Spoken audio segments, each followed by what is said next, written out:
I begin by quoting the author Jonathan Swift. As the vilest writer has his readers, so the greatest liar has his believers. And it often happens that if a lie be believed for only 1 hour, it has done its work. Falsehood flies and truth comes limping after it. This government has us believe every February that this country's economy is going great guns. We are the fastest growing, most efficient global player. Everyone is getting employment. We're getting gas cylinders. We're getting electricity. We're getting pakka houses. This falsehood flies for about 8 to 10 months, and then the truth comes limping after it. And now we are in December, and the government says it needs another 3.26 lakh crores of additional funds over and above the budget estimate. The government and the ruling party coined the term pappu. You use it to denigrate, to signify extreme incompetence. Let me use the next few minutes to point out what the data, the statistics tell us as to who the actual pappu really is.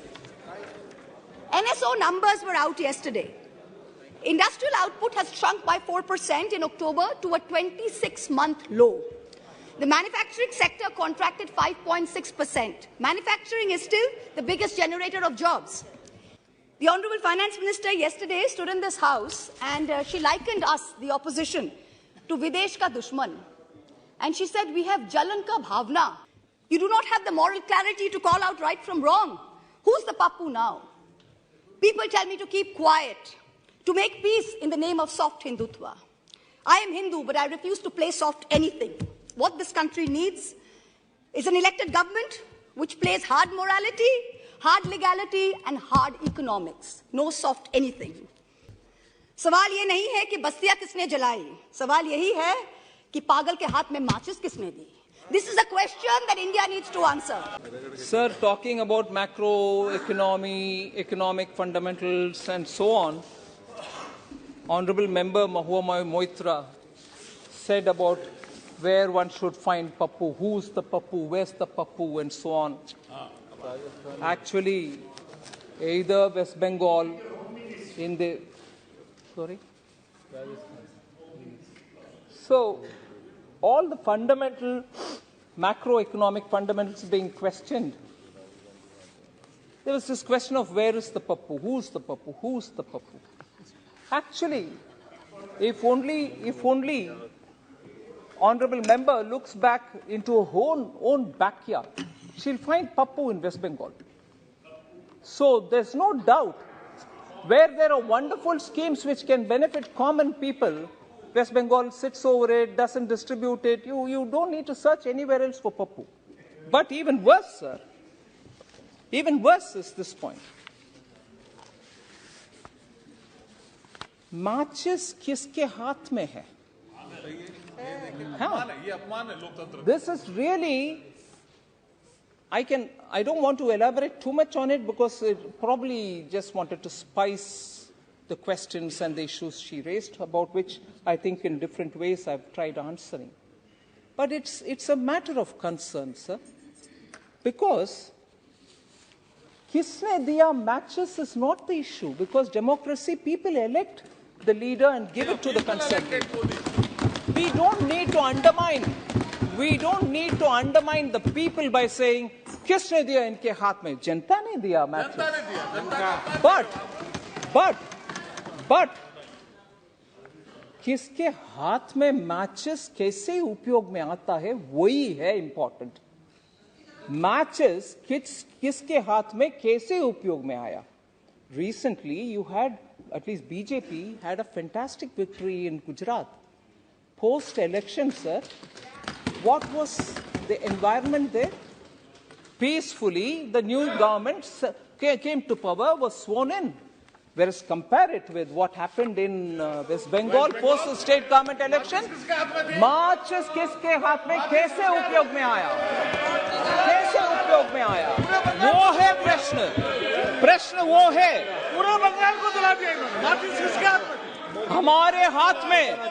हमारे हाथ में जब माचिस थी, हमने उज्ज्वला दिया, हमने उजाला दिया, हमने पीएम किसान दिया, हमने स्वच्छ भारत अभियान चलाए. जब आपके हाथ में आया माचिस, आर्सन हुआ, लूटिंग हुआ, रेप हुआ, हमारे कार्यकर्ता के घर जला दिया, और ऊपर से एक केंद्र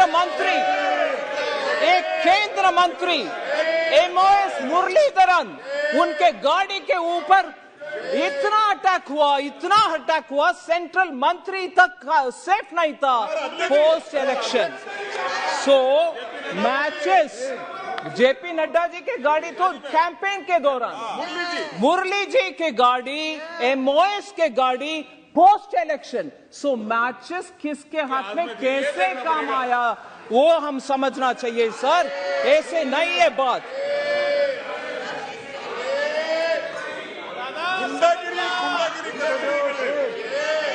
17 of the industry sectors that make up the index of industrial production have recorded negative growth rates. Forex reserves have fallen by $72 billion in under a year.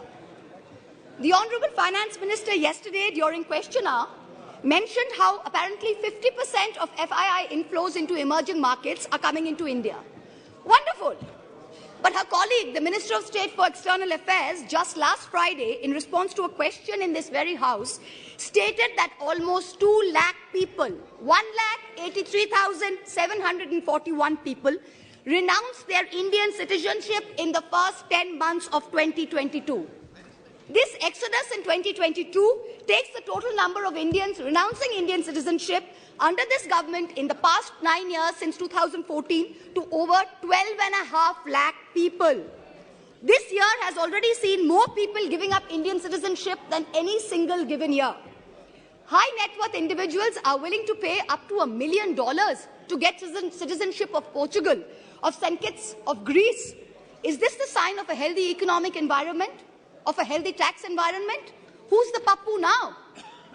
There is an atmosphere of terror in this country with the sword of the Enforcement Directorate hanging over businessmen and high net worth individuals. The ruling party buys lawmakers for hundreds of crores, and yet members of the opposition represent 95% of lawmakers under investigation by the Enforcement Directorate. But forget politicians. They're tough. They can fend for themselves. Businessmen and high net worth individuals are soft targets. In the monsoon session, in response to a query from my honourable colleague from the JDU, Mr. Rajiv Ranjan Singh, the Finance Ministry informed this House that in the past 17 years, the ED has opened 5,422 investigations under the PMLA, but has convicted only 23 people. That is a conviction rate of a pathetic 0.5%.